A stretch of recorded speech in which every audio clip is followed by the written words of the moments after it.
weather again, and we didn't get as much snow as I thought we were going to get over the weekend. They were saying, maybe an inch or so on Sunday, but woke up to it Sunday morning, just kind of a dusting, and that's about it. Going to be cold, though, the next few days. Looking at temps in the teens, maybe even single digits today and tomorrow. Back into the mid-20s by Wednesday and up near 40 by Thursday. So car wash. It's a wolf moon. So it is full?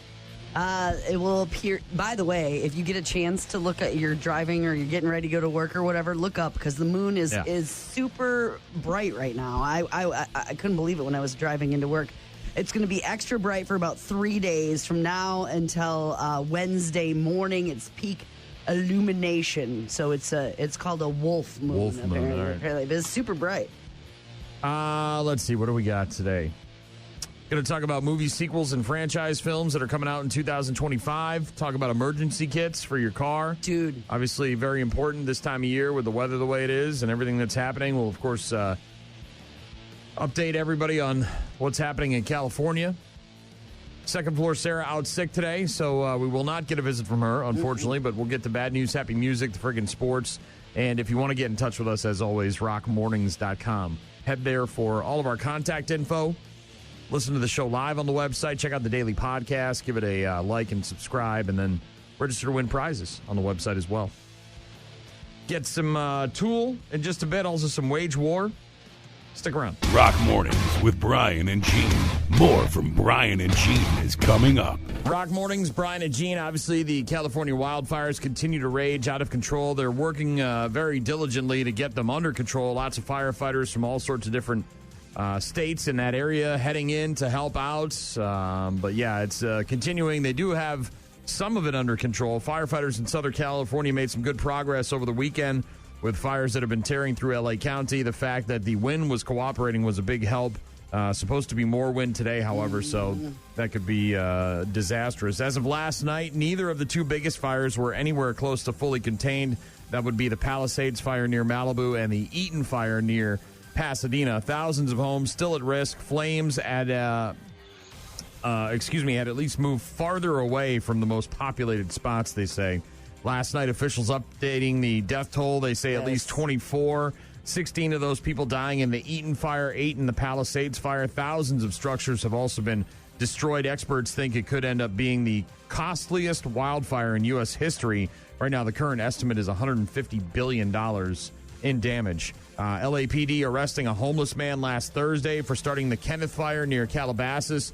Footage of Good Samaritans holding him until cops got there, but it's not clear if any of the other fires are considered arson at this point. Cops have also been dealing with looters, obviously, trying to steal stuff while people are still evacuated. One guy was busted in Malibu dressed as a firefighter. So he had the forethought to go in there pretending to be a firefighter and then steal people's stuff. Cops said yesterday they have detained about 30 people because of the two main fires, or between the two main fires combined. Somebody was flying a drone trying to get footage over the Palisades fire. It collided with one of the planes that are dropping water. Yeah, they're saying, please don't do that. Yeah, ended up with a hole in its wing, had to be grounded, so it was out of commission all weekend. They're hoping to get it back up in the air today. The fire chief criticizing the city for the $17 million in recent budget cuts. The fire department needs to be properly funded. We know where our gaps in service are. We know we need 62 new fire stations. We need to double the size of our firefighters. The growth of this city since 1960 has doubled, and we have less fire stations. Since 2010, we've had an increase, doubled our call volume, which is firefighters responding to calls, 55% increase with 68 less firefighters. Our firefighters need to be properly funded so that they can do their jobs. That is the fire chief criticizing the city and the budget cuts. The mayor, Karen Bass, who's getting hammered right now, and is probably not going to get reelected, claiming those budget cuts haven't really affected the city's ability to fight fires. Bitch, open your eyes. I feel like I've been keeping up with the news, that I'm aware of the situation. I understand what's going on. I've been, educated in what's going on. But I saw a video last night. It was a Ring cam. Okay. Someone's doorbell, yeah. Yes. And it was, she got home from work. She pulls into the driveway and she runs in and she says, honey, we got a situation. We're in trouble. It's 6:19 p.m., right? He runs out the door and it's and they show the video of the fire up in the woods. Right. And it's obviously up on a hillside, right. and it looks small. Well, it is small. And you can see the winds on the doorbell camera because they're like bushes and shrubberies going like this. 6:34. So now she's been home 15 minutes. 15 minutes. They are throwing what they can in the car. The embers are falling like snow here. Yeah. Unbelievable. Brian, I'm telling you, 6:43, they pull out of their driveway, and it's the whole hillside. I understand what's going on, and I guess I got the winds and stuff, but when you see the how quickly it went from 6:19 to 6:43 and how massive it became in that 20 minutes, how would anybody fight a fire like that? I mean, I don't know how the firefighters were supposed to do anything. The governor, Gavin Newsom, announcing an investigation into why the 117 million gallon reservoir above the Pacific Palisades was drained and offline for repairs. When the fire hit, several experts agreed that the winds were so strong it wouldn't have saved the Palisades, but it could have kept the hydrants going a while longer. State Farm apparently canceling hundreds of fire insurance policies in the Palisades last summer to, quote, avoid financial failure if there was a big fire. So obviously people are pretty pissed off about that. I bet. And there is also these people, I don't know what you do with these people, but conspiracy theorists obviously come out in full force. One of the conspiracy theories that's being pushed is some sort of direct energy weapon using to burn people's homes, like a laser from the Jewish satellite that Marjorie Greene Taylor claimed is shooting Jewish space lasers. I don't know, but they say that apparently because some of the palm trees are not burning, but the people's homes and cars are, that's why it's a direct energy weapon. There's also a completely fake news report, or I don't know it's news, but there's people out there spreading complete fake news about the firefighters from Oregon that are getting turned away because of emissions tests on the fire trucks. I mean, this is... how can you be so dumb to even think this is real? Like that the fire trucks are stopping at the border because they have to pass an emissions test. And like, hey, we're here to help. them. Oh, we don't need you because you can't... This is... And people are people I know that, like, I'm friends with that I assume have some sort of brain in their skull are thinking this is real. The Oregon State Fire Marshal, by the way, and the Cal Fire confirmed that rumor is completely false. One of the rumors regarding that aid is firefighters being sent from Oregon to aid in the fighting of the fires being stopped, forced to pass smog and emission tests, and firefighters are being delayed or even turned away from providing support. And that is, again, 100% false. I can't believe people I know are putting that online. I just can't believe it. Just unbelievable is that the winds are back, right? Extremely critical conditions today and tomorrow with the Santa Ana winds back again. I'm telling you, Brian, that video, it looked like they were in a hurricane, but it was a fire. It was a fire hurricane. That's exactly what I would describe it as. Speaking of fires, in Alaska on Sunday morning, very early, a structure fire occurred on County Road XX at about 3 a.m. Strupp Trucking and Excavating lists that as the company's address. When crews arrived, they saw a large amount of smoke and fire coming from a building in several different locations. Firefighters working to battle the fire to try to prevent it from spreading, but because of the size of the fire, 7 different agencies had to respond. More than 100,000 gallons of water used to put out the fire. Structure, by the way, considered a total loss. And speaking of water, it looks like the Kalahari is going to expand. They're talking about a big, huge, massive expansion. For real? In the Dells, yeah. The Kalahari Resorts and Conventions announcing an $85 million indoor water park expansion. It'll cover 75,000 square feet of additional space. That construction is going to build, it's going to have like a bunch of water slides, additional water slides, also like a retractable roof. Yeah, so there will be a glass enclosed section of the water park with a retractable roof. So in the warmer months, you can open up the roof and enjoy the park out there in the open. But in the wintertime and in the chillier months, you can, of course, close the roof, much like Miller Park, and you can enjoy the water park from inside. 2 6-person raft rides, the Wild Wildebeest and the Green Python, also include a 4-lane racing slide called the Cheetah Mat Racers. Also going to be a Lost Lagoon spa pool, a watering hole pool with tanning ledges, and a zero-depth entry and grotto adult swim-up bar. Mwah. Also Coral Cove kiddie slide pool, so there's going to be a whole bunch of stuff as the Kalahari continues to expand in the Wisconsin Dells. I love me a good water park. That is some good fun. Well, especially this time of year when you're like, what the hell are we going to do? I don't know. Let's go to the water park. So great. Dave texting in saying the reason the fire truck thing is so easy to believe because California is so poorly run by the state. Look, I don't care what your stupid politics are. I don't give a rat's ass what you believe. I don't care who you support. All I know is people are dying. The fires are raging out of control. And they're not stopping firefighters. And people are concerned about lies on the internet as opposed to what's really happening and maybe doing something about it. It's like, yeah, I can't believe they're turning away the fire. No, they're not. They're bringing them in from Mexico, too. People from Mexico are coming in with their fire trucks. Jesus Christ. Get your head out of your ass. So dumb. So stupid. Take those 5 minutes that you posted your stupid post about fake news and donate or do something positive instead. Maybe do something to help. Today's not going to be any better. I can tell you that. No, it's going to just continue to be bad as the weather continues to be an issue out there with the wind.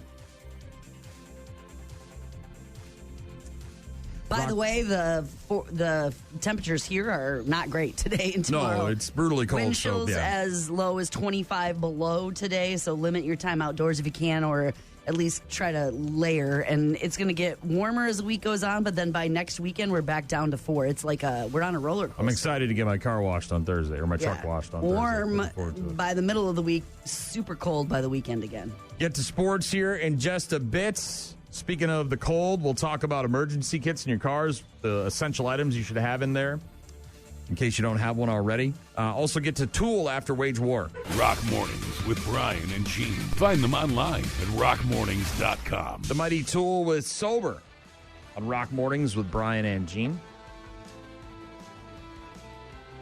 Number 8, Ohio State beating number 5, Texas on Friday night, 28-14. They move on to face number 7, Notre Dame, in the College Football Playoff National Championship game next Monday night, the 20th. That'll be at 6:30 on ESPN. Wildcard weekend kicking off on Saturday. The Texans beating the Chargers 32-12.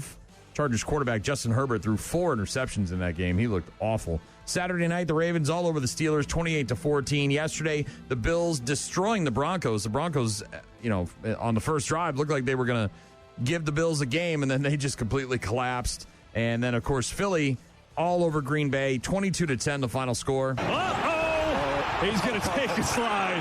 So quick. That's a classy move because that was a home run ball.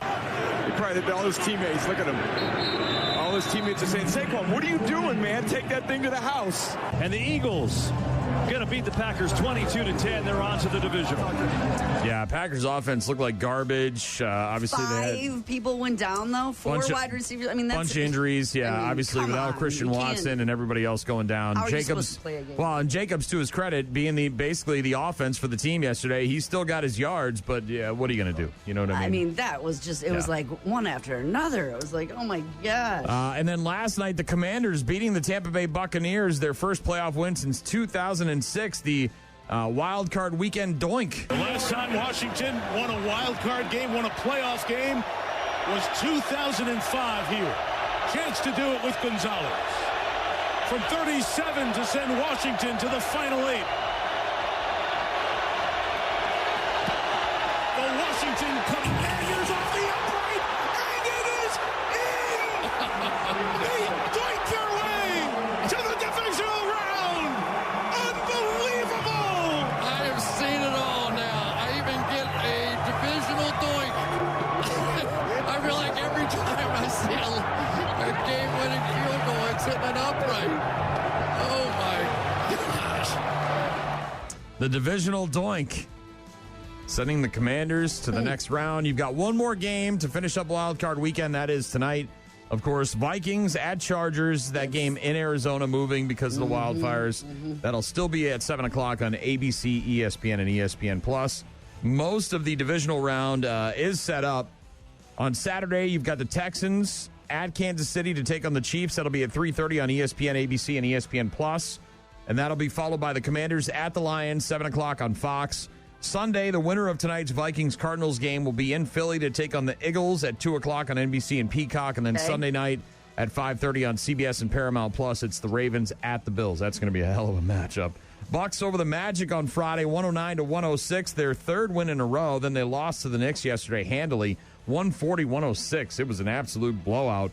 Off tonight, and then at home against Sacramento tomorrow night at 7 o'clock. Badgers winning their fifth in a row on Friday night, beating Minnesota 80-59. They're at home tonight against Ohio State, tomorrow night against Ohio State. That game will be on Peacock at 8 p.m. So there you go. Recap of sports from this weekend. We'll get to some Green Day in just a bit. And again, if you need us, want to get in touch with us, find us online at rockmornings.com. Rock Mornings with Brian and Gene on your rock station. It's a very special day. Today is National Rubber Ducky Day. What sound does a duck make? I have all my ducks in a row. Squeaky clean like a rubber duck. National Rubber Ducky Day today. Go on, give him a squeeze. Come on, we're ready to start the show. You ready to do this? Did it involve a rubber ducky? No. No, wait, sort of. Seriously? Let's go. Only if you bring your rubber ducky. It's showtime. You're the one. You make bath time lots of fun. Absolutely. Rubber Ducky Day. If you feel inclined to have a bath with a rubber ducky. Monday Night Football tonight on ABC and ESPN. Of course, the Rams hosting the Vikings. Yeah. Jimmy Fallon's guest is Bad Bunny. David Schwimmer is going to be on with Stephen Colbert of Friends, right? And Graham Norton will be on with Seth Meyers. We watched the Jerry Springer docu-series on Netflix over the weekend. How was it? Well, it's short. It's 2 episodes. They're each about 45 minutes to an hour long. It focuses on basically two major events that changed Springer for the good and for the bad, I guess, if you want to call it that. Well, we know what one is, right? It's the guy who then went and killed the guy that said he was in love with him. Is that was the Jenny Jones show. Oh. That was the Jenny Jones show where the guy revealed that he had a gay crush on him and he went and killed him afterwards. No, this is similar, not to give too much away, but there was a murder involving some former guests. One thing that I found was weird was that, so there's a couple things. Number one, Steve, the former cop, the bald guy that was in everybody, Steve, after he took over the hosting duties for a while after Springer left the show or died or he got his own show or something. They didn't talk about Steve at all. And in fact, in all the videos they were showing, I don't remember seeing he seemed like a pivotal part of the show, right? When I remember watching it, Steve was important because he was a former cop and he was there to provide security, and obviously people were fighting, but they didn't mention him, they didn't talk about him, they didn't talk about his show, nothing. So were the I don't know. I don't know if he didn't agree to be a part of it or whatever, or if he just, or if they didn't want to mention him, or if there was some sort of there must have been something going on there. But so that was one thing, and the other thing was that they really didn't talk to a lot of former guests. There was really only one girl who had been on the show previously that they did a lengthy interview with, where she talked about what the producers do to get you amped up to go out on stage. They say they bring you into town, they pick you up in a limo, they give you a bunch of drink tickets, they get you all worked up, you're partying all night, then they wake you up first thing in the morning, they bring you in, and they get you all amped up, and they're yelling at you, and they're coaching you, and all the whole night, which, whatever. None of that is all that groundbreaking in terms of, things that were news to me. But I just was kind of surprised, you have almost 30 years of shows, of Jerry Springer shows, from the 90s to 2018, and that was it. It was really only one girl that they talked to. Huh. So I don't know if other people were just I don't want to be a part of this or whatever, but it was mostly focused on the producers of the show and what they had to do and what they did over the years to get the show from where it started to where it ended up, how they beat Oprah in the ratings. And then there were 2 stories that, again, were pivotal in the rise and the downfall of the Springer show. One of them being the Jenny Jones situation, where a guy went on the show with his wife and his new lover, and then there was a murder afterwards. I won't give all of it away, but then there was a guy who was married to someone that it went. Also, okay. But it was whatever. It was okay. It was exactly, nothing was all that revealing in the documentary about Jerry Springer. And that, we watched that, and we kept watching new episodes of Pop Culture Jeopardy. We would need, if we were going to go on that, my wife has been investigating what it will take to get on the show. She wants to get on the show. I told her, I said, look, I'm like, playing from home is one thing. Being on the stage and, the lights and all that stuff and pressing the button in form of a question, all that crap, whole different story. I said, and on top of that, there hasn't been, we've watched, 10 episodes. There hasn't been one category about Seinfeld yet. I said, I'm already out. And we've done pretty well. The problem is a lot of the questions on Pop Culture Jeopardy have been about stuff that's more recent, the last 5 years. And it's like shows we don't watch, it's musicians we don't listen to, all that kind of crap. So, yeah, I'm a fountain of knowledge when it comes to stuff from the 80s and 90s and early 2000s. But anything of the last 5 years, I have no idea what the hell's going on. So we'd have to borrow one of your daughters. Yeah. Like a TikTok person, like someone who knows what the hell's going on TikTok. Yes. Which is that going away, or is that happening? It's like next week, right? Sunday. On my phone. It's on Sunday, right? So does it just disappear from your phone when it happens, or like? I don't know. I does the looked content at stop? that 0. I thought it would be important to you. You're always on TikTok. Yeah. Well, what's going to happen is going to happen. Okay. I am on it a lot. You watch some British thing, so it's a movie, right? Like Borat or Bruno, it's like a 2.5 hour long movie or an hour and a half long thing. It's not a comedy special, right? Like we're a stand up or a. Correct. Okay, because the way you described it makes it sound more like it's Bruno or Borat, where you remember the plot of those movies, where Borat came to America, wanted to be famous. Same with Bruno, and so they traveled around and interviewed people, and the people didn't know that they weren't in on the joke. Right. Sort of like ambush interviews. Kind of like that. It was Philomena Kunk. Cunk, and it was like kind of a history of the world, but in chunks. And then she would interview people, but they don't seem to be in on the joke. I'm a biologist, or I'm a marine biologist, and she would be like, "Oh, what's your name and what do you do? And then why are whales so big?" Stupid stuff, right? Yeah. Yes. Okay. But also part of it real. You know what I mean? Like talking about the history of things, and part of it would be, but then there'd be a joke when you didn't expect it, or there'd be and is that on Prime or Hulu or something? Netflix. Okay. Philomena Kunk. Careful with that one. It's like a mockumentary. Is that what they call that? Yeah, sort of. The meaning of life. All right.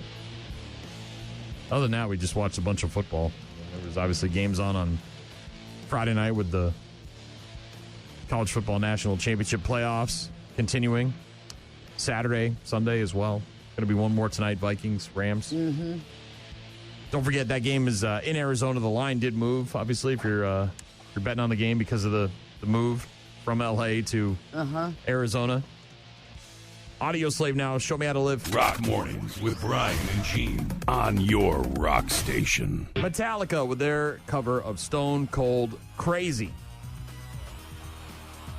Speaking of crazy. Yes. T-Stat said, speaking of quote-unquote news or quote-unquote theories, last I read was the path of the fires in California in direct correlation with the path of a high-speed light rail line that California is planning. Yeah. Get your tinfoil hats. These people are out there. Yeah, they set the whole countryside on fire so they could put in a new train. Cordell texted in and said, wait a minute, TikTok's going away? Oh boy, my wife might have a breakdown. She doesn't say she's addicted, but every time I try to talk to her, she's always watching TikToks. It might. We'll see. There's a ban. It takes effect on the 19th, I believe, unless they agree to sell off some of the ownership to a company in the U.S. Yeah, but they're saying if you have the app and it's downloaded, they can't, remove it. It's just that updates and you won't get anything new. Right. It'll just be, you'll get the old version. You won't get the new version. Dean texted in and said, the people talking about politics when lives and livelihoods are being lost is pathetic. I tend to agree, Dean. I just think, there's time for that afterwards when everything's taken care of. I mean, right now people are losing their homes and their lives and their animals and their everything. And that goes up to 24 this morning, is that right? 24 as of last night. It may, and that's just what they know. I mean, there's probably going to be a lot more. Thank you very much. for the text messages. Appreciate it. Good to hear from you guys. rockmornings.com if you want to find all of our contact info. Listen to the show live on the website. Check out the daily podcast. Give it a subscribe. And register to win prizes. We've got contests on that website. Music in a bit from... What do we got? White Stripes. We'll get to them next. Rock Mornings with Brian and Gene. Find them online at rockmornings.com. The White Stripes with Seven Nation Army on Rock Mornings with Brian and Gene. Obviously, the wildfires in California. Hot topic. No pun intended. But anytime there's tragedy, what did Mr. Rogers say? Look for the people who are helping. Yes, look for the helpers. Look for the people who are doing their best to make a terrible situation better. And there's plenty of those people. Plenty of them. This guy, he goes all over the place. Jose Andres, the World Central Kitchen on the border there, and and so he's serving Ukraine and all that. His World food. Central Kitchen has set up a bunch of meal distribution sites around the city to make sure first responders and people affected by the fires can get something to eat. As you mentioned, these people coming home, grabbing whatever they can in 15 minutes and getting the hell out of there. Not a lot of time to grab some snacks, and things for the road.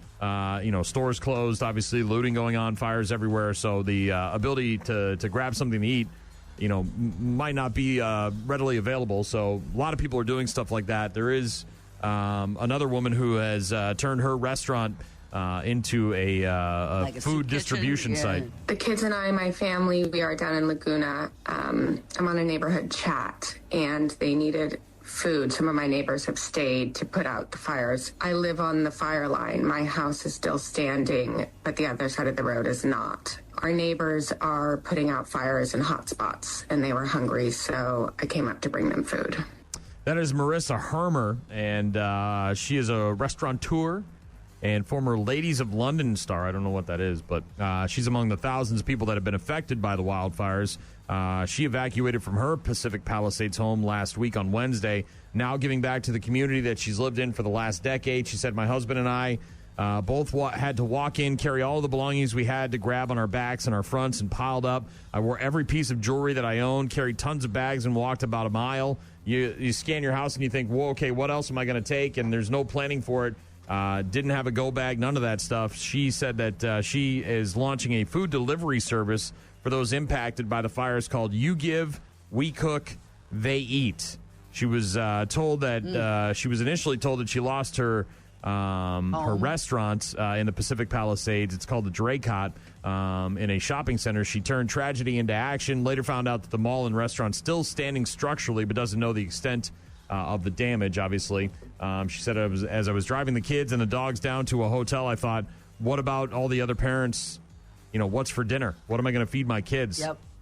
So she has been working, now opening up kitchens at her other restaurants, Chez Mia and Olivetta in West Hollywood, to cook some more meals, including bread, salad, pasta for families, firefighters, shelters, and other hospital workers. So just doing what she can. She's raised over $50,000 to help provide meals to the displaced families and frontline workers. They operate on Tuesdays, Wednesdays, and Thursdays. And apparently the program, she first started doing it during COVID, and obviously things have changed in the last several years, but has gone back to doing that. And, again, doing the best she can to help out. Here's another guy. This one is right in the feels. If you're a dog owner, Oh my gosh, is it? I know. I think Oreo. Is it Oreo? Are you talking about Oreo? Oh my God, the guy. I lost it this morning watching this. Hi, Bubba. How's the fire? Oh, honey. Oh, honey. Oh my God, you're alive. You're alive. Oh, honey. Oh, wow. Oh, thank you, God. Oh, dude was ugly crying. Putting his arm up, running around, got his dog on his shoulder, very excited. A man whose home destroyed in the Palisades fire had a very tearful reunion with his beloved dog, and it ran away during the evacuation orders. Casey Colvin is the guy's name. Breaking down in tears when a dog tracker helped him locate his pooch named Oreo on Sunday. It was spotted sleeping among the other debris and rubble that was left once his neighbor's house, apparently. And, able to find the dog, get reunited, and boy, oh boy. Oof. I know. Emotional. Very emotional. Got Falling in Reverse coming up. Also going to talk Go Bag. Speaking of that, emergency kit for your car. We had a long discussion about this last night. Oh, really? Yep. The whole family, or? Most of us. All right. Just, after the Packer game. There was a lot to talk. But What the hell are we going to do? Now what are we going to do? Well, let's talk about Go Bags. Well, just this puts everything, like, what would you grab if you literally had 10 minutes? Right. We'll talk about that in just a bit and get to that Pop Evil and Falling in Reverse. Stick around. Rock Mornings with Brian and Gene. Start your day with Rock Mornings. Moon starting to set. Yeah, but if you still get a chance, look at it. Big and beautiful. You get a chance to check out the Wolf Moon. It's called a Wolf Moon, and it should be visible through Wednesday at this. It's so bright. We're talking highs in the teens to maybe single digits this week, down to 3 below during the overnight tonight, back towards 25 by Wednesday, and up near 40 on Thursday. But then down to like 2 by the weekend. Yeah. So up, down, up, down, up, down. My wife's got a little Rubbermaid tub that she's had in every car that she's owned since we've been together. I don't even know what's in it. I know there's some kind of like wind-up flashlight, which is probably your best bet when you're talking flashlights because the batteries obviously could die if you leave a regular flashlight in your car. Unless it's one that, you remember to replace the batteries like your smoke alarm type thing, but a wind-up flashlight. I think there's some kind of like blanket in there that her mom got her one year, like one of those foil blankets that they use. Emergency blanket. Yeah, well, you see it on. Plus, there is a regular blanket in the back seat that just happens to be there to like keep dog hair off the seats and all that stuff. But other than that, I don't know. At one point, we went to a craft beer festival, and they must have partnered up with some kind of like protein bar or whatever. And so when you walked in, they would put one in your little welcome kit. Well, when you were walking out of the beer fest, they had boxes of these things left, so people were just grabbing 4 and 5 boxes of these. So we had a bunch of those that we stuck in there, but nobody ever ate one because they were disgusting. But car essentials, 10 winter car essentials you could save you in a storm. Obviously we don't think about that stuff until it happens, and then you're like, oh crap, what do I got in my car that I can eat? Ketchup packets. An old French fry underneath my seat. We're not driving across Nebraska either. You know what I mean? Right. That's We're lucky enough to live in an area where it's pretty populated. Yes. But we're not going to run into those kinds of situations. We're not in Wyoming, like but Smoking you've Joe. seen that on the interstate where all of a sudden the storm comes and they're stuck for 16 hours, 24 hours. Experts say that having these essentials in your car can really make a difference if you ever get stuck in a winter storm. We've seen it in the South. Obviously, people down there don't know what the hell they're doing with Atlanta. My wife she said she was talking to somebody from Texas, and said, yeah, don't worry, we're not coming into work today because we just got 3 inches of snow and nobody knows what the hell they're doing. Atlanta closed down, but you know what? They all went on sledding and built snowmen and had a lot of fun with it. But yes, jumper cables. Yeah, of course. I've got a set in my truck. Time. Yeah, flares or reflective triangles. Some sort of, if your battery goes dead and you've got no lights and someone comes around the corner and there's nothing reflective or in the road. Those are always in those kits. An ice scraper. Anybody that lives around here should have something like that, or a brush. A phone charger. Most people have that in their car. But again, if the battery goes dead, maybe something else. Portable. A flashlight. Again, maybe a crank flashlight, something that doesn't require batteries. Water and snacks. This time of year, it's tough with the water because it freezes. But having a bottle of water that you can, sit on for a while and start to, thaw some of it out. One of our coworkers last week, I opened up the back seat and there's beer cans in there, full beer cans. I'm like, these can explode, right? Snacks, obviously some chips or some granola bars or whatever you got. A heated blanket, one that plugs into your 12-volt charger, or just some kind of blanket, some sort of extra blanket shirt, layers, those kind of things. Body and hand warmers like the hot hands, those kind of things. Toe straps, bungee cords, something along those lines in case somebody has to pull you out of a ditch. Traction mats for your tires. So if you get stuck in some snow, if you've got some people use kitty litter or sand, cardboard box. Sometimes they'll use a plank of wood, put it underneath your tire, get a little bit of traction, but they do sell traction mats specifically designed for that stuff. Weather.gov says driving around with a bag of sand or some kitty litter in your trunk could be better for the traction, but there's no shortage of things that you can stick in a emergency kit for your car this time of year. You guys were having a family discussion about that? Well, it was more based on the fire or tornado situation, I guess. Like you come home and you got 15 minutes. You got 10 minutes. What's happening? So obviously the pets are going first, right? So we all. I think we can go. I think we can say right off the top, we don't need to talk humans and pets. Those are immediate first thing, right? First. So then we got to the layer of like, what would we grab, right? And so we were talking about maybe putting some of those things in a tub now, because if you had time to grab this, what would rather be than in going there? in 10 different places to get 10 different things, what would be in there? Right. And there's certain things that are like, for instance, my husband, you're not going to put your wedding photos in the tub, right? They're going to be where they are, and then if you have a moment, kind of like that. Like my husband's dad was an artist, and he's no longer living, and we have a couple of his drawings on our wall. Well, I'm not taking those down now, but if I were to run around the house and grab those, but what could go in this tub? And we were talking about, for instance, because clothes and stuff like that, I get how that would be necessary. Yeah, but all that stuff but that's replaceable, right? Where some of the things aren't, and that's what we were talking about. But do you want to put irreplaceable items in a tub that just sit there, waiting for an emergency to happen? Yeah, exactly. Yeah, having some kind of go bag or emergency kit, much like when you're pregnant and you go to the hospital and that kind of thing. But yeah, I think the only thing, I don't know what my wife would grab. She's probably got some kind of stuff that jewelry or stuff. I don't have a lot of things that are very sentimental.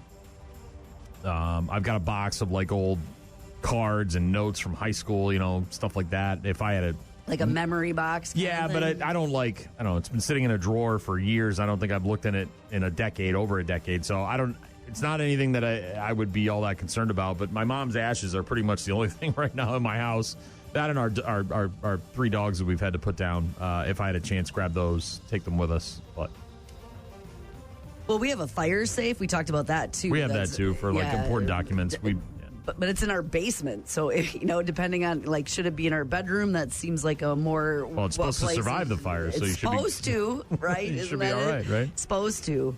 But, yeah, we were talking, just about, we have some, for instance, Christmas ornaments, right, that have gone from generation to generation, and maybe those should be separated from all the other things, and wedding album, that kind of stuff. Sports coming up in a bit. Also some pop evil. Right now it's falling in reverse. Rock Mornings with Brian and Gene. Find the daily podcast at rockmornings.com. Next Saturday, the 25th of January, Pop Evil, along with Memphis May Fire, Beartooth, and a band called Lakeview at the Lacrosse Center. Second day of the Riverfront Revolt. That's Saturday, yep. Tickets online at riverfrontrevolt.com. It is an all-ages show. The first night on the 24th, next Friday, is Asking Alexandria, Starset, and Eva Under Fire. Tomorrow, we're going to be talking to Lee from Pop Evil, and then you'll be able to hear our interview with him on Wednesday morning. And noteworthy, through this weekend, you can get 2-day tickets. So to go both Friday and Saturday night, obviously single day tickets will be available, but after Sunday of this week, they will no longer be sold in pairs. So if you want to go both days and save some cash, affordable for both days, that's for sure. Stage front tickets still available as well. Separate entrance, private bar, the whole 9 yards. Wild card weekend wrapping up tonight. Vikings at Chargers in Arizona. That game at 7 o'clock on ABC, ESPN, and ESPN Plus. Bucks off tonight. They're at home against Sacramento tomorrow night at 7 p.m. And the Badgers are at home against Ohio State tomorrow night at 8 o'clock on Peacock. As they say in hockey, let's do that hockey. Alexander Ovechkin now just 21 goals shy of tying Wayne Gretzky's hallowed career record after scoring in the Capitals' 4-1 win over the Nashville Predators on Saturday night. He's going to be at home against Anaheim tomorrow night at 6 o'clock. The game will be on ESPN Plus as he gets closer and closer. Also, I think he tied Gordie Howe for the record number of seasons with 20-plus goals at 20 years. The dude's just a dude.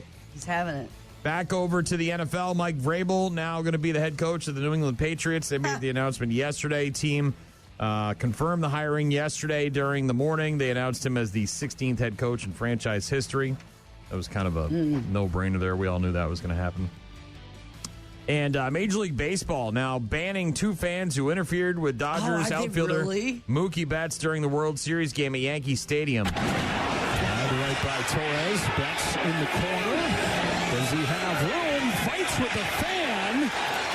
And they're going to say that it's an out and fan interference. And yeah, Betts has that ball in his glove, and this fan literally tries to take his glove off. Pries the ball out of there. A for effort. Well, he won't be watching the game much longer. Wow, he might just from a TV. He'll be watching this on the TV. He'll be watching from somewhere else. Yeah, these 2 idiots.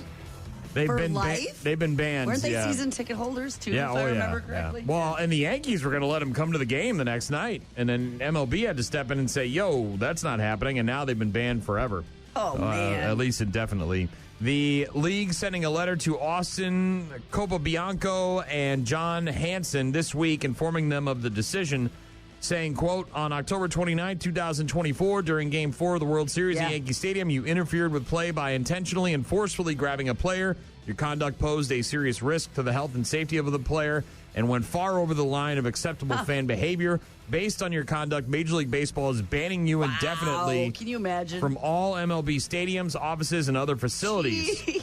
You are also hereby banned indefinitely from attending any events sponsored by or associated with MLB. Please be advised that if you are discovered at any MLB property or event, you will be removed from the premises and subject to arrest or trespass. Wow. So, yeah, those 2 morons. Didn't they end up giving those seats to like a young boy that was battling cancer? I think it was some charitable thing. I can't remember exactly what the details were. But, yeah, gave the seats to someone a little more deserving than these 2 morons. Can you imagine Major League Baseball says no? Well, and they right away said, yeah, we'll do it again. We got to protect the team. Like they're out on the field stopping Lions from attacking Judge, Aaron Judge. It's like, what are you? You're just some drunk, stupid, idiot Yankee fan out there trying to hurt Mookie Betts. Got what you deserved, you big dummy. Both of you. Sports on Rock Mornings with Brian and Gene. We'll get to 10 years and a day to remember in just a bit. Rock Mornings with Brian and Gene. Weekdays, 6 to 9. That is 10 years with The Optimist on Rock Mornings with Brian and Gene. Lots of movies in 2025 going to be sequels or reboots. Pretty much every year there's a lot of reboots. Mm-hmm. This year, no different. But here's a list of some of the expected reboots and sequels and franchise films that are coming out in 2025. The first one will be this week, actually. Well, actually, the first one, the sequel was last week. It was that Den of Thieves 2, which came out last Friday. That's in theaters now. The Wolfman movie with the gal from Ozark, that comes out this Friday. Yep. The husband turns into a werewolf. Yeah. Not necessarily a sequel or but a reboot, if you will. Like it's a Wolfman movie.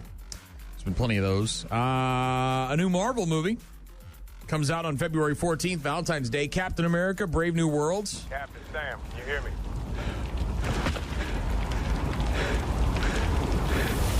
On your left. On your left. Yeah. Anthony Mackie back as the new Captain America. Falcon taking on Harrison Ford, Red Hulk. Seen the trailer? No? Yeah, that'll be February 14th. Also on Valentine's Day, Paddington in Peru. Yeah. Third movie. I didn't realize this, but the second Paddington movie had a 99% rating on Rotten Tomatoes. It was like one of the best rated movies of all time. Ella loves Paddington. We might be going to that. All right. I'm excited for this one because I thought the first one was great. It's called The Accountant Part 2. It stars Ben Affleck. He's back as the autistic math whiz accountant who's also still like a hitman. Yeah. He sure is. It's pretty badass. Mm-hmm. Yeah, that comes out on April 25th. Okay. The Accountant Part 2. Thunderbolts, May 2nd. The Misfits of the MCU. Florence Pugh, David Harbour, Sebastian Stan, they all get together as the Thunderbolts. They got to take on Elaine Bennis. I guess she's the big bad in Thunderbolts film. That comes out May 2nd. Mission Impossible. The Final Reckoning. That'll be in theaters on May 23rd. This is the 8th one, I believe. 8th or 9th one in the series. Might be too many. There's a few of them. I like them. I got no problem with the Mission Impossible films. Also coming out on May 30th, Karate Kid Legends, Ralph Macchio and Jackie Chan. So, of course, Ralph Macchio in the original Karate Kid films. There was that one with Hilary Swank that nobody seems to talk about. And then Jackie Chan had one with Will Smith's kid, which came out a few years ago. And apparently they get together in this one called Karate Kid Legends. Comes out May 30th. Whole life have a balance. Everything be better. Mm-hmm. I don't think Mr. Miyagi makes it. I don't think so either. Makes it back for this one. Again, these are some sequels and reboots and franchise films that are coming out in 2025. This is a spinoff of the John Wick movies. It's called From the World of John Wick, Ballerina. Ana de Armas, also an appearance from Keanu in the film. Guns. Lots of guns. Lots of guns. Yeah. That comes out June 6th. On June 20th, you've got 28 Years Later. No! Apparently, Jim's not going to be in this one. Really? People were thinking that he was the zombie that you see, and apparently that's not him. And they're saying he's not involved or in the movie, but he's involved some way and as like a producer or something. But yeah, 28 years later, running zombies, very fast running zombies. That'll be in theaters on June 20th. Megan 2.0, the creepy android robot girl. Yes. Yeah, that'll be in theaters on the 27th of June. James Gunn's Superman. Hitting theaters on July 11th. Crypto the Superdog makes an appearance. Take me home, Crypto. Take me home. Obviously, DC realized that they can't compete with MCU, so let's bring in James Gunn and see what he can do. New Superman movie called Superman, coming out July 11th. Also, speaking of the MCU, they're going to try again with the Fantastic Four. It's called the Fantastic Four First Steps. Pedro Pascal, along with Joseph Quinn from Stranger Things. That'll be July 25th. Robert Downey Jr., of course, Dr. Doom. Yeah. People are upset about that. We'll see how it does. The Naked Gun, starring Liam Neeson. No way. In theaters August 1st. Really? As Detective Frank Drebin from Police Squad. Yeah. Yeah. Well, I don't know. I don't know. You got it the same way? Well, I think Leslie Nielsen wasn't known as a comedic actor until that film series came out. Obviously, well, Airplane, obviously, but yeah, and I think it kind of, Liam Neeson has said, "Look, I'm done kicking a lot of ass. I'm an old guy now. I don't want to be doing that. I could be funny. I can be funny too." So yeah, Naked Gun reboot on August 1st. Freakier Friday. Lindsay Lohan and Jamie Lee Curtis back together. Apparently, in this one, Lindsay Lohan's got a daughter of her own. So I don't know if they all switch or what happens here, but August 8th, that'll be in theaters, Freakier Friday. Huh. New Conjuring movie in theaters on September 5th called The Conjuring Last Rites. Saw 11. No way. Yeah, there's 11 of these. Well, there's 10. There'll be an 11th one on September 26th. I want to play a game. Is that... Wants to play a game. Seems like it could be done, too. New Tron movie in theaters on October 10th called Tron Ares, or Ares. Jeff Bridges in it, still. Jared Leto. This time, Tron comes into the real world instead of us going into the computer. All right. Black Phone 2, October 17th. So that was your guy, Ethan Hawke, and he abducted kids with his van, and he had the phone in the basement, and the kid could talk to one of the other kids that got abducted, and he had to get out. Yeah. It was good. I thought it was good. So they're making a second one. Second one?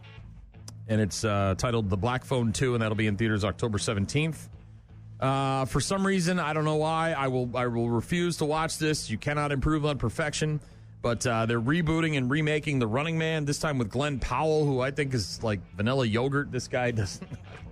I don't find him all... So he's the main I guess, bad I don't guy? know. November 7th. No, he's the Running Man. On your marks. Oh. Get set. Killian, I'll be back. I'll be back. Only in a rerun. Only in a rerun. I don't get it. I don't know. I have zero desire to watch a reboot of The Running Man. Zero. There's another Wicked movie coming out November 21st called Wicked for Good. So is this a sequel or is this like a second half? It's a second half. Okay. Is it going to be 3.5 hours like the first one? I'm sure. All right. Zootopia 2, November 26th. Avatar, Fire and Ash, December 19th.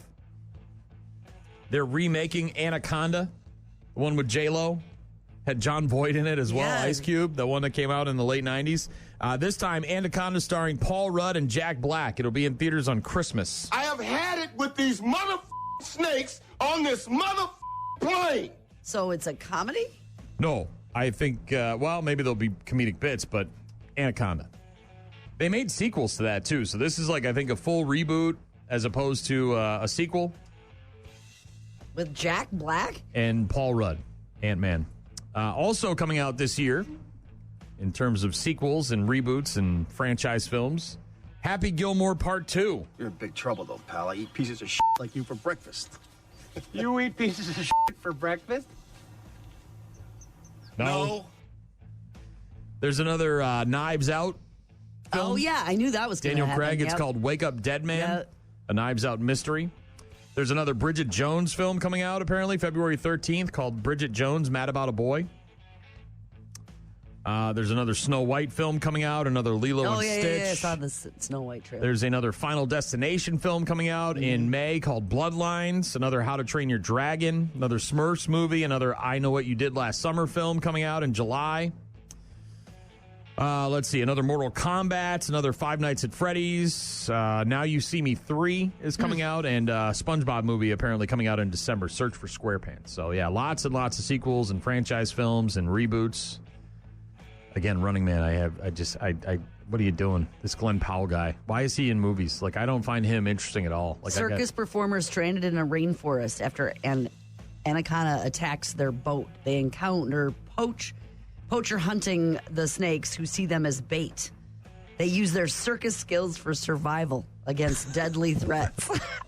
So it is a comedy. All right. Well, it sounds humorous. That's what I see when I see Jack Black and Paul Rudd together. Circus performers.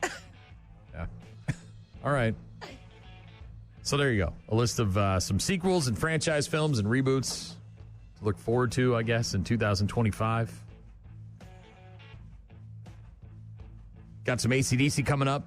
Also, bad news, happy music later on the friggin' sports. Right now, it's Smashing Pumpkins. Rock Mornings with Brian and Gene.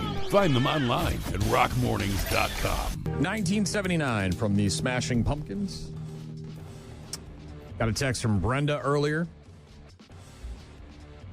On the rock line, Brenda said, "Morning, it's a cold one.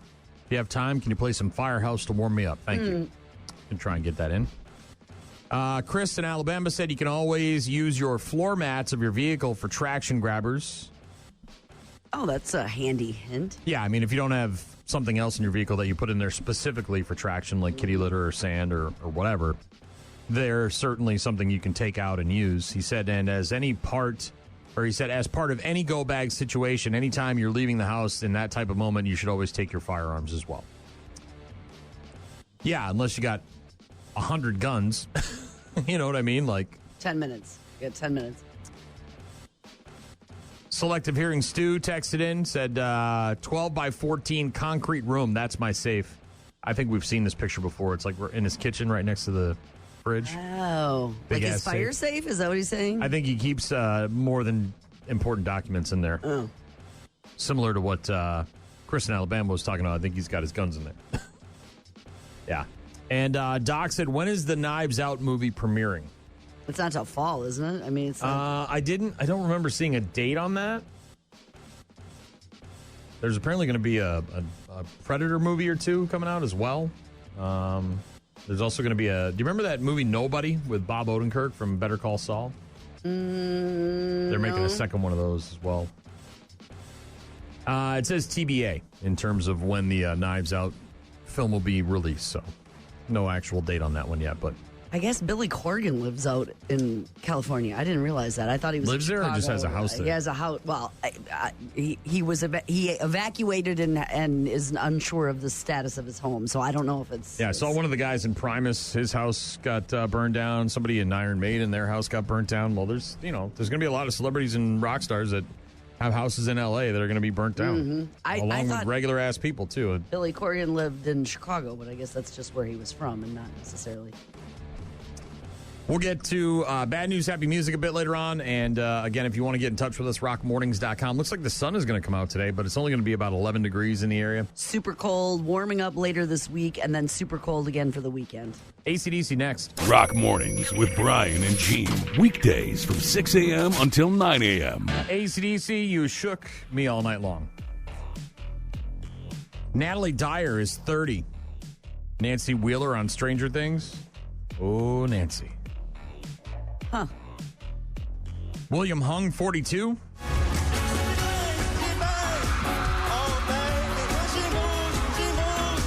Okay. He made a whole career out of that, didn't he? I think he's like driving for Lyft or Uber, right? Isn't that what he's doing now? So you can just call and then all of a sudden he'll show up in front of your house? Thought I saw him doing that. Orlando Bloom is 48. Will Turner, the Pirates of the Caribbean films, Legolas, and the Lord of the Rings movies. Michael Pena is 49 years old. Like, he comes up to him and says, yo, I'm looking for this dude who's new on the scene, who's like flashing this fresh tack, who's got like bomb moves, right? Who you got? She's like, well, we got everything nowadays. We got a guy who jumps, we got a guy who swings, we got a guy who crawls up the walls. You gotta be more specific. And he's like, I'm looking for a guy that shrinks. And I'm like, damn, I got all nervous because I keep mad secrets for you, bro. So I asked Ignacio, the badass, tell the stupefied writer chick to tell you, to tell me, because I'm tight with that man, that he's looking for him. And? What'd he say? He said yes. Michael Pena, actor, 49. Great as Ant-Man, one of Ant-Man's buddies there in the first one. Very funny. Patrick Dempsey. Yeah. 59. Looks like he's older. Wasn't he the sexiest man alive a while ago? A couple of years, yeah. McDreamy, right? From Grey's Anatomy. Julia Louis-Dreyfus, speaking of Elaine Bennis, she is 64. You cannot believe what I am going through. That card is plastered all over the office. Everybody's calling me Nip. Yeah, that's my new nickname at the office, Nip. You want a Christmas card? Here's a Christmas card. Julia Louis-Dreyfus, 64. Wayne Coyne of the Flaming Lips, the lead singer, is also 64. Ran into him one time at Summerfest. I was very interested in finding out about Britney Spears. I think she was playing that year. Huh. Very strange. Richard Mall, born on this day in 1943. He played Bull on Night Court. He died in 2023. Robert Stack, born on this day in 1919. He died in 2003. Tonight's cases feature ordinary people thrust into a vortex of mystery, heartbreak, and intrigue. Each one is searching for that vital clue to end a story that so far has no ending. Perhaps you can help. Join me. You may be able to help solve a mystery. Okay. All right. I'm with you. I'm Team Stack there. And that is why, that one reason alone is why the new Netflix series is just sort of meh. It just doesn't have that same gravitas. Tim Kelly, the guitarist for Slaughter, born on this day in 1963. He died tragically in 1998. January 13th, 1929. Wyatt Earp died in L.A. at the age of 80, 96 years ago today. All of you can kiss my rebel dick. I don't know if he ever said that, but it was in the movie. 57 years ago today, 1968, a guy showed up at a prison and recorded a live album. Hello, I'm Johnny Cash. On this day in 1968, Johnny Cash performed a pair of concerts at Folsom Prison, which of course later released as his Live at Folsom Prison album. 1989, a movie called Gleaming the Cube in theaters. No one knows anything except a kid on a skateboard. That kid was Christian Slater on his skateboard. Love that movie. 1999, Michael Jordan announced his second retirement from the Bulls. Not to be confused with his first retirement from the Bulls. And on this day in 2003, Strong Bad email number 58 made its way onto the interwebs. It was how to draw a dragon, consummate V's, and we ended up with the delightful Trogdor.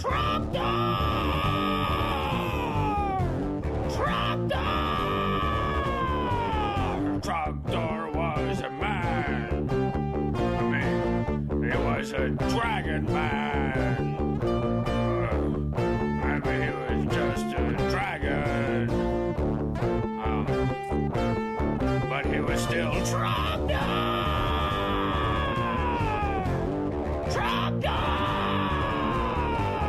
Burninating the countryside, burninating the peasants, burninating all the people. And then that dude's got a dance! That's got a dance! And the Trogdor comes in the night! God bless him. If there was a category on Strong Bad emails on Pop Culture Jeopardy, I would ace it. You would nail that one? All of them. Oh, that's I haven't seen one yet, but yeah. 2003, the Trogdor email, Dragon, episode 58 of Strong Bad Emails. There you go. Some stuff that happened on this day, along with some birthdays. We've got some 3 Days Grace coming up in just a bit. Rock Mornings with Brian and Gene. Start your day with Rock Mornings. Rock Mornings with Brian and Gene. Going to get to the friggin' sports in a bit. Also, bad news, happy music. Going to be very cold, bitterly cold the next couple of days. Yeah, we're like looking 4. at what's 3, that? 4, high of like 4, isn't Well, it? I got 11 on my forecast for today. Wind chills tonight, 25 to 35 below zero. So be, aware of that situation if you're going out or have to be out. But again, up near 40 on Thursday and Friday, and then back down into the 20s and single digits by Sunday. Mm-hmm. A weird roller coaster. Have you noticed any smoke yet, California? Not yet. Wondering if we were going to get some of that. Obviously, when the Canadian fires happen, we tend to get a lot of that. You'll see the air quality change, but no. Horrific. Just horrific. Brenda wanted to hear some Firehouse, so I'll get to that here in just a couple of minutes. No second floor Sarah this week. She's out sick. She all right? Mm-hmm. Yeah, just the crud that's going around that everybody's had. Another coworker's got it as well out today. So. Well, good. Don't come into work. Don't bring it here. Exactly. We got enough problems in this building. Don't need that as well. Again, 3 Days Grace and that requested Firehouse in just a few. Right now, it's Bring Me the Horizon. Rock Mornings with Brian and Gene. Find the daily podcast at rockmornings.com. Requested Firehouse for Brenda. That is Shake and Tumble. Rest in peace, CJ Snare. They're still out there doing it with a new lead singer, sure but are. it's not going to be the same. Bummer. The friggin' sports! Brought to you by yesterday's Packer-Eagle game. What started out with a beautiful flyover by a bald eagle. Did you see that? While they were doing the national anthem? I didn't. Yeah, they had an eagle trainer lady down there with a glove and a snack, and the eagle came in and was just flying around. It was spectacular. It was beautiful. And then, of course, there was the scene that everybody wanted to know more about. Why was that dude reading a book? Did you miss that? Were you watching the game? I was in and out. I was also cooking and doing laundry and stuff. Okay. So I was walking through. I mean, I saw all the injuries, but I guess I didn't see the guy reading a book. Yeah, one of the Eagles players just sort of sitting there on the bench reading a book.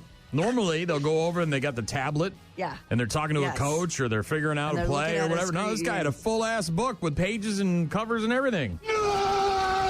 What the hell? Like a book. Like a book? Yeah, like Oprah Book Club, like little free library. We got ourselves a reader? Yeah. The following conversation never happened. The book exists. The book does exist, and that guy had it in his hands. That guy is A.J. Brown, Eagles wide receiver, and, of course, that was the topic du jour. Does he have a book club? Is he in a book club? He was studying for a test. No, he after the game was over in the locker room, of course, the reporters asked him about it, and apparently, look, every person, whether you're an NFL player or not, has got some kind of thing that they do to center themselves, to reorganize, to get, their head on right, whatever that might be. So a lot of people a breathing exercise, a count to 10. A little meditation or something. You know, when former Patriots quarterback Mac Jones was stressed out, he would go to the bench and do these weird breathing exercises where he'd like close his eyes and hold his chest and do all this weird stuff.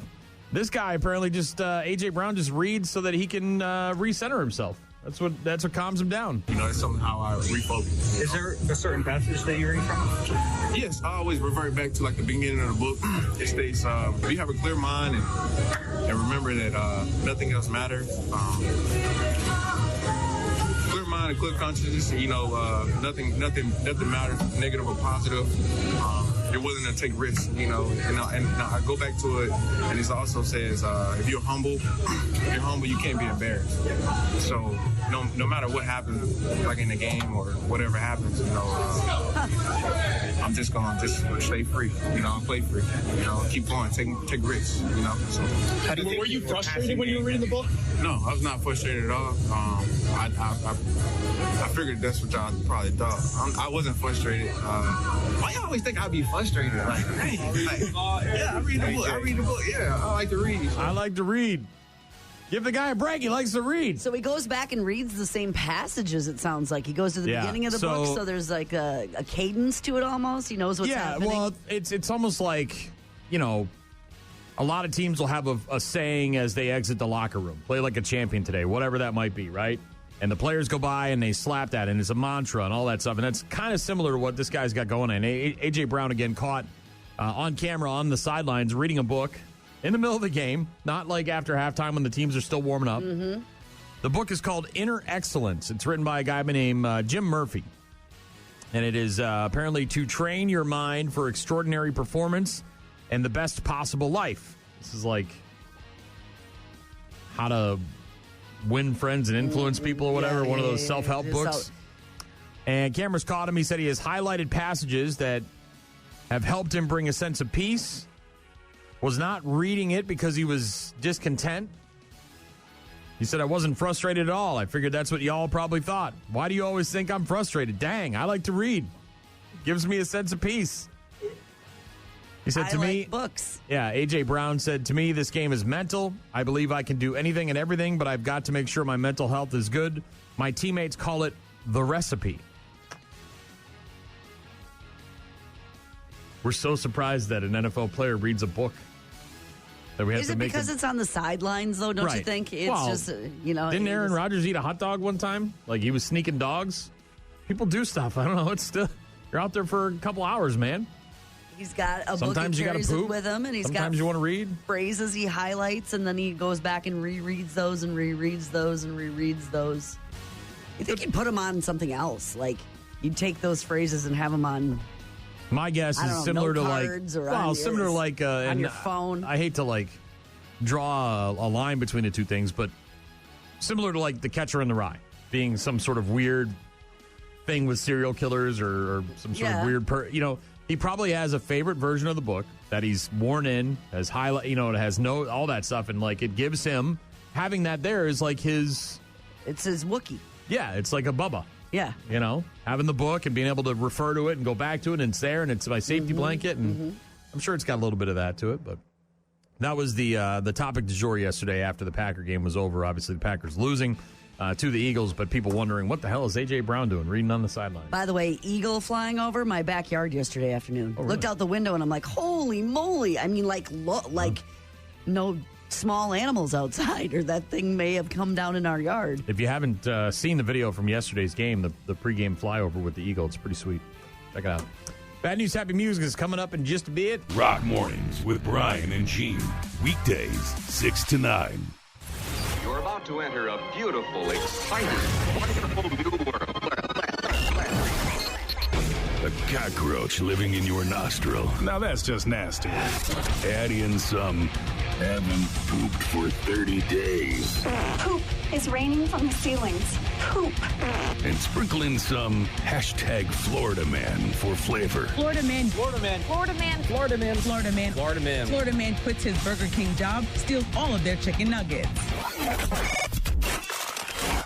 It's bad news. Bad news. With happy music. Let's rock. Tennessee man arrested after shooting at a family that were sledding. Like in the snow they just had and experiencing that down south? And were they on his property? He alleges they were on his property. The investigation finds that they were not, in fact, on his property and that the guy's just a lunatic. Tennessee man named Benjamin Cook facing 6 counts of aggravated assaults in connection with the shooting. Additional charges could be filed pending the outcome of the investigation. Deputies responded to a call last Friday following a report that a man was shooting at a family of 6 playing outside in the snow. Mom, dad, 4 kids. 1-year-old, the youngest, by the way. Parents, 4 kids, walking down the street to go sledding down a hill in the neighborhood. Yeah. About 11:30 in the morning, they say they heard gunshots coming from the direction of a house down the street. The mom said she observed snow fly up from the ground a couple of feet from her 1-year-old son. Oh, my gosh. Parents immediately looked in the direction of where the shots were coming from, yelled at the man, later identified as Benjamin Cook, to stop shooting. The man claimed that the family was on his property, but the family responded that they were not. They then gathered their stuff, went home, reported the incident to the authorities. They showed up at his house, spoke to him, obtained some pictures from a neighbor of this guy in matching clothing, walking through the woods carrying a black rifle. So he was like not at his house, like out in the woods, hunting these people apparently. Then he was arrested on aggravated assault charges. Investigation revealing that the family was not, in fact, on his property when he began shooting. Search warrant executed at his home. Several rifles found inside. This guy is, maybe take his guns away. Have you ever fired your gun up in the air and gone, ah? No, I have not ever fired my gun up in the air and gone, ah. You're shooting at a family sledding? Yeah. At 11 o'clock in the morning? In the broad daylight. Babies. 1-year-old. Oh, my gosh. And no, according to the report, like no steps. Yeah, nothing led to that. No escalation. Just start shooting at babies that are sledding. They're on my property, shoot them. Now, they break into your house in the middle of the night, start stealing your stuff. Okay, I got no problem with that. They're allegedly on your property, middle of the daylight, and you don't have like hey, that's my property. Well, again, why would you? But there should be levels. You know what I mean? Like, maybe start there. Like, hey, I think that's my property. Or just don't give a rat's ass because it's some kids in a family. What are they? Sledding on some snow? What are they ruining? I wanted that snow to be fluffy.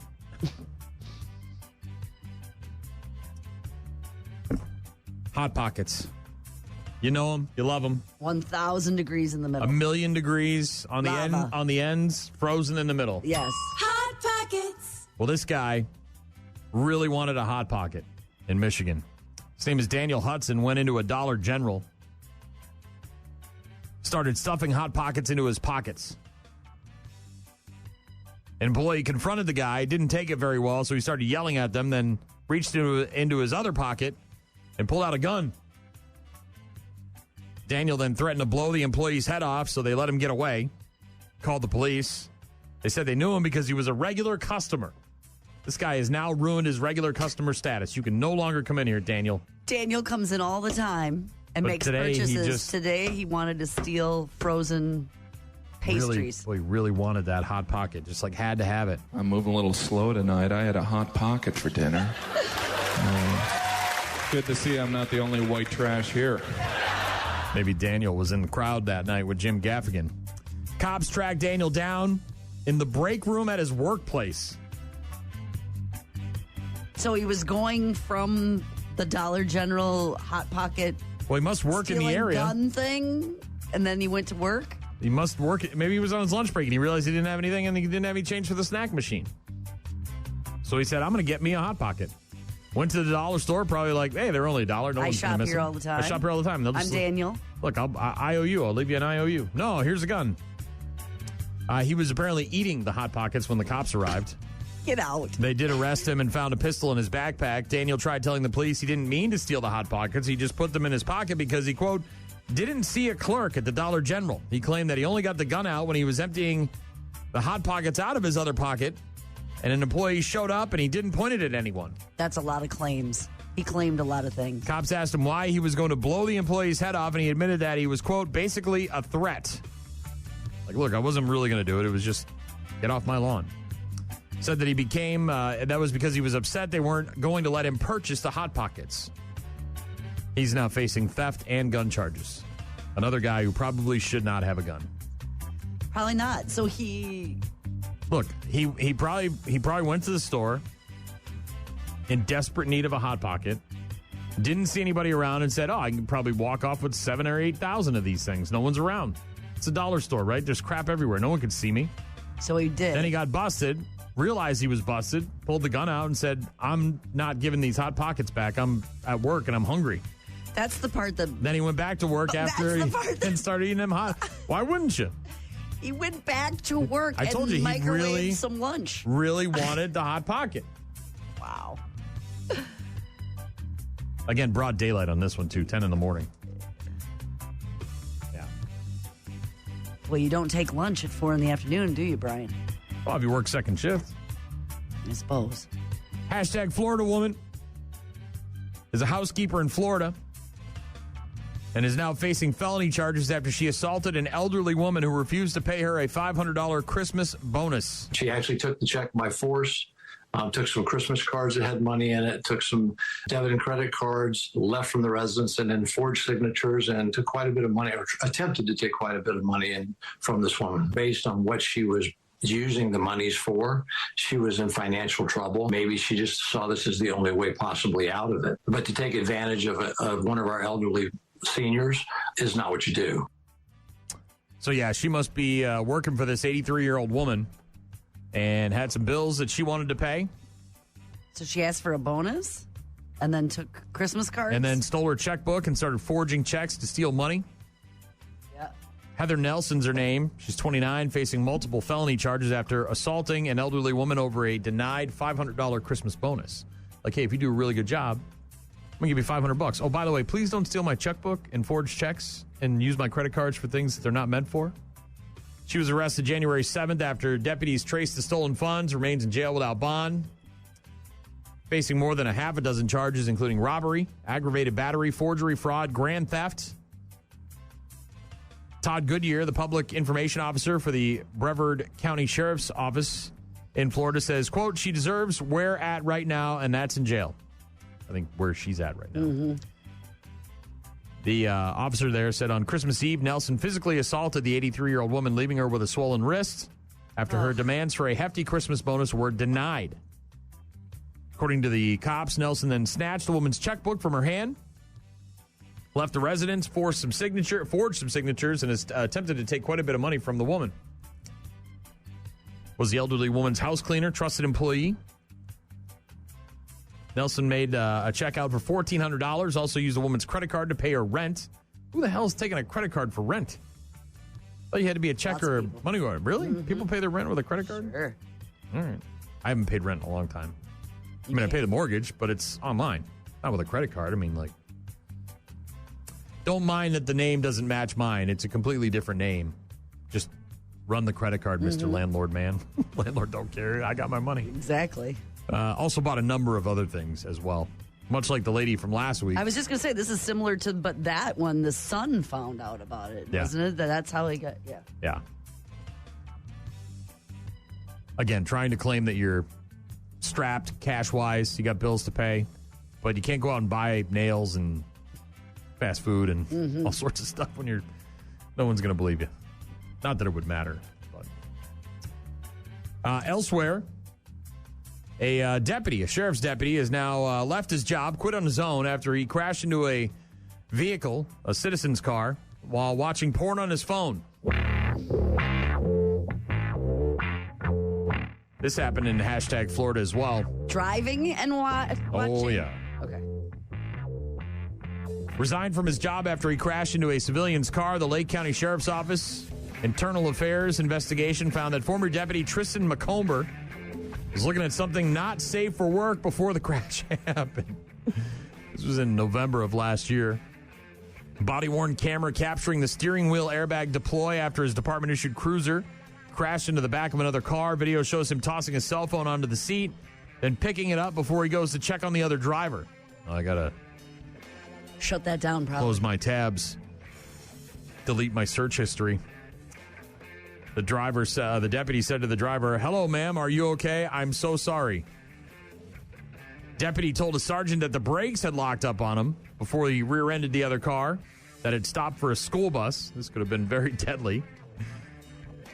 Investigation eventually found McComber wasn't truthful about what he was looking at on his phone right before impact. Like, I was crushing candy. Said he was scrolling through some text messages in a group chat with other deputies, right? Like, put it on them. Like, hey, guys, I'm going to tell them that I was talking in to a you, group okay, chat. Bob? Please, got my back, right?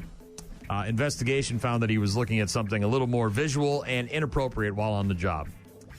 Report then says he admitted to lying before later revealing he was looking at pornographic material on his personal phone just before the vehicle crash. Driving. Can't you just pull into a parking lot for that? Maybe wait for off duty. I get it, dude. I'm sure some of those shifts, it's just like, man, there's nothing going on. Parked then. Parked. Again, not while you're in the uniform, right? You gotta wait till you get home for that. Cops is filmed on location with the men and women of law enforcement. All suspects are innocent until proven guilty in a court of law. He resigned from the job. Oops. Was that wrong? It was a group chat. Last but not least, this I don't believe this is true, but I'm going to go with it because it's just too good. Much like the Marilyn Manson rib legend. Yes. Like he took a couple of ribs out so he could perform oral sex on himself. He was the kid from Wonder Years. All the, I don't know if this woman's just looking to get some shine on the internet or what her deal is. I find it hard, as a person who has gone through a surgery and asked to keep a part of their internal body and been denied. No way. I feel like there's no way this would ever be allowed. But we've seen a lot of stories where people are going into back alleys to get stuff shot up into their rear end. So who am I to say? Who knows? What? Again, I when I went to have my colonoscopy or my colon resection, I asked if I could keep the bad part of my colon. And the guy couldn't believe I asked that. And he said, well, why? I said, I don't know. It'd be funny to put it in a jar and show it to people when they come over. He's like, yeah, we don't do that. Right. He's like, we're sending it to pathology, blah, blah, blah, the whole night. Probably some legal situations, the whole 9 yards. I said, whatever. They took some pictures. I was fine with that. This woman from Kansas City says that she had 6 ribs removed in order to achieve a smaller waist. And now she plans to turn them into a crown of some sort.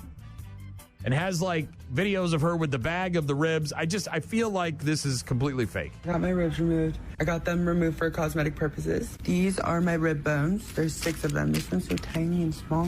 They let me keep them. Plan on having someone make a crown and incorporate my bone pieces in there, shave them down.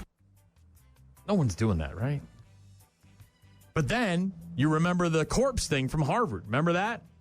Yes. When they were making lampshades out of real human bodies, yes, and all this stuff, and it was a black, and there's a whole thing for it, and they busted these people that were working in the morgue. Real doctors will do that? Again, I feel like if you were going to actually get your ribs taken out, and that's a lot of ribs, by the way, 6 ribs. If you're going to get that taken out, it would and give them to you, it would have to be some guy that doesn't really have a license, right? You'd have to go to Slovakia for that. I don't. This is a trans woman from Kansas City named Emily James. Apparently spent $17,000 for elective cosmetic surgery, eager to commemorate the procedure by having them made into a crown. They let me keep the ribs, and I was initially going to gift them to my best friend. What the hell? Apparently had to wear a corset around the clock after the surgery to reduce the swelling. Dude, why? I don't know who's allowing these people to do this. This all feels so fake. It feels like this isn't real. Like this is just something somebody put on the internet to see if people would believe it. And we're feeding into this mental illness that this person has. Right? Like, that's what we have to do nowadays to shock people. Dude, I found the same story from 2016. Is it the same person or somebody else? Someone else. So Wow. Is that a thing? I don't know. I don't know if it is. I don't want to be a part of it. I want my chili baby back rib. I want my chili baby back rib. Yeah, I don't think so. Unless a plastic surgeon or something is doing it. Yeah, but what plastic surgeon's like, okay, but then they made the cat lady. I was who just going to died. say. I get it. Things. It boggles my mind that this getting my ribs removed doesn't change the fact that I'm a kind, loving trans girl. I know some of your moms walk around with Brazilian butt lifts. How is this any different? It's my money, my body, and I'm going to do what I want with it. It just feels fake to me. Like the lizard guy, the tattoo guy, like with the horns and all those people. You see it. You know it, right? It's out. It's visual. It's outside. Right, yeah. This, like, someone's going in, taking out 6 of your ribs and then putting them in a bag, and here you go. Have a nice life. You should baste them every 30 minutes, probably. Apparently she got accused of cannibalism and all this, and it's like... Okay, I can't. Yeah. I got it. I hear you. I got real things to take care of today. I don't have time for that. Bad news, happy music on Rock Mornings with Brian and Gene. It's a crown made out of my insides. Yeah. Do you show up to a bar mitzvah with that thing on? Like, where do you wear that? You were going to give them to your friend? No, thanks. I'm good. I'm good, Emily. I'm good. Thanks. Actually. In fact, I don't think we're going to be friends anymore. We'll get to our check-ins after Blur. Rock Mornings with Brian and Gene. Find them online at rockmornings.com. Call. Hello? Email. I tried emailing you. Text. So many ways to check in with us. Check. We rely on you guys for traffic updates, requests, and all sorts of other stuff. Check this out. Visit the website, rockmornings.com, for all of our contact info. Listen to the show live. Check out the daily podcast. Give it a like, subscribe, all that crap. Sign up to win contests as well. Make sure you do that. We'll have chances to win later this week. Workforce Wednesday is right around the corner. Dave said the reason the fire truck thing is so easy to believe is because the California government is run poorly. Again, it takes 2 seconds to go on Google and Google something and to find out that it's totally not real. That they're stopping fire trucks from Oregon to come help because they don't pass a smog and emissions test. Bro, if you want to come and help us put these fires out, bring it. We'll love to have you. For sure. That's such, and people that I know that I like think are my friends, and again, I don't care what your politics are at all. I do not. It just has to do with the brain in your head. Like, are you like, can you use your brain at all? Can you go up there and say, hey, does this sound real? Does it sound Yeah, because California's run by a bunch of limps. Unbelievable to me. Cordell is very concerned about his wife's future now that TikTok might be going away. He said, my wife might have a breakdown. She doesn't say she's addicted, but every time I try to talk to her, she's always watching TikToks. Yep. Well, you got till Sunday, Cordell, Sunday the 19th. I don't think it's going anywhere. Brenda wanted to hear some Firehouse to warm up. We did that. Chris in Alabama said you can always use your floor mats of your vehicle for traction grabbers. Yeah, we were talking about the emergency kit to have in your vehicle for winter traveling specifically. Doc wanted to know when the new Knives Out movie is premiering. I said it's TBA. There's no date given. Corbin said, can I have a to-go bag with my ribs? I just stopped. I had to stop. I got onto a plastic surgeon talking about some of the crazy things he's done, and They have to, like, vet these people, though, right? They have to, like, say, okay, well, we should... No, I mean, if you've got the money and you want to have your foot cut off and sewn on your face, they'll do it? I think you can find somebody to do all the things. Then you got to be the doctor who sews people's feet onto their face? Is that what you want to be known for? I feel like it feels like a big stretch that you're a plastic surgeon. You would go in there because that feels like you have to be a real, like, doctor, not some plastic surgeon doctor. You know what I mean? Well, plastics, I mean, think about the... That's doctor, though, not plastic. No offense to any plastics. I'm sure you do great work, but, like... Bone removal? Going in and removing ribs doesn't feel like the same as changing your nose around. I am in pain right There's now. A lot of internal organs. I have phantom pain. And $17,000 doesn't feel like enough money to get 6 ribs removed. I don't know what that feels like, but I cracked a rib a couple years ago. It sucked. Thanks for all the correspondence. We appreciate it. Have a great rest of your Monday. We'll talk to you tomorrow.